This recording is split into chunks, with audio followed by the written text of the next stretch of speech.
Assalamualaikum ya ala diyari minal mu'minin wa inna insyaallah bikum lahiqun. Yarhamullahul mustaqdimin wa mustaakhirin. Nas'alullah lana wa lakumul afiyah.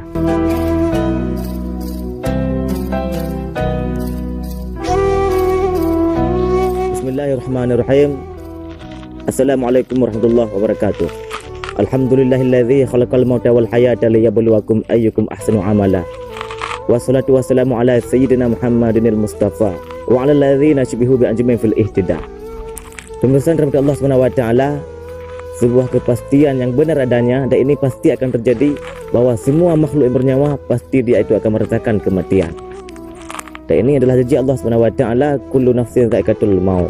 Maka dari itu mari kita introspeksi diri kita, bahwa selama kita hidup, selama hayat dikandung badan, sejauh mana amalan kita untuk kita jadikan sebagai bekal menghadapi kematian yang kita tak akan pernah tahu kapan kematian itu akan terjadi, kapan kematian itu akan datang kepada kita. Hari ini kita sibuk dengan segala bentuk kesibukan yang sifatnya adalah untuk kepentingan duniawi semata.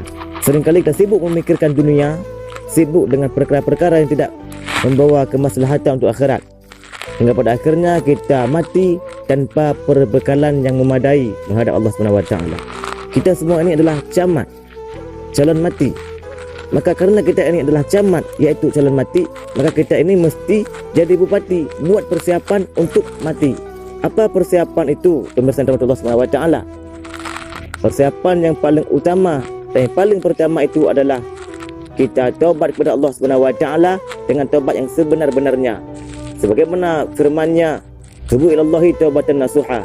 Kembalilah kamu, bertobatlah kamu kepada Allah Subhanahu wa taala dengan taubat yang sebenar-benarnya. Artinya semua bentuk laku maksiat kita yang telah kita lakukan di zaman lampau, maka hari ini kita berjanji, kita bertekad tidak akan pernah mengulanginya lagi selama-lamanya, selama kita masih diberikan umur hidup oleh Allah Subhanahu wa taala.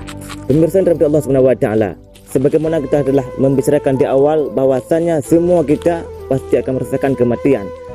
Tiada seorang pun dari zaman dulu sampai hari ini yang dia itu mampu menangguhkan kematian.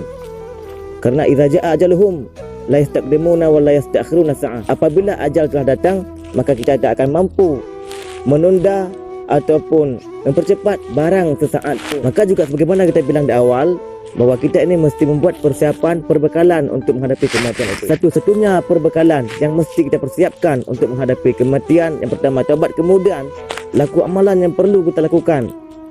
Yang paling pertama dan yang utama itu adalah solat. Karena tidak berguna amalan-amalan kita yang lainnya bila kita meninggalkan solat. Kita banyak bersedekah hari ini, kita menginfakkan semen, kita menginfakkan harta yang banyak, harta benda yang banyak kepada masjid-masjid terdekat. Namun bila kita meninggalkan solat, maka tiada berguna apapun bentuk amalan kita, baik sunnah maupun yang wajib yang lainnya. Karena as-salatu imaduddin, solat itu tiang agama. Faman aqamaha faqad aqama din. Siapa yang mendirikan solat, maka dia telah mendirikan agama.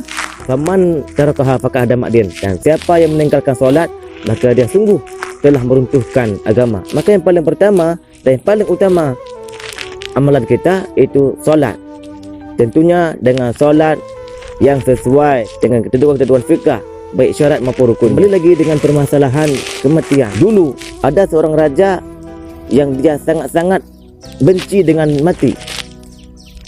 Dia menginginkan hidupnya kekal selama-lamanya di atas dunia ini, hingga dia mengurung diri, dia membuat benteng yang kokoh untuk supaya dia itu tidak mampu didatangi malaikat maut. Namun apa yang terjadi pada finalnya, meskipun dia buat benteng pertahanannya kokoh supaya malaikat maut tak mampu menjemput dirinya, kematian pun datang tepat ketika datang ajalnya.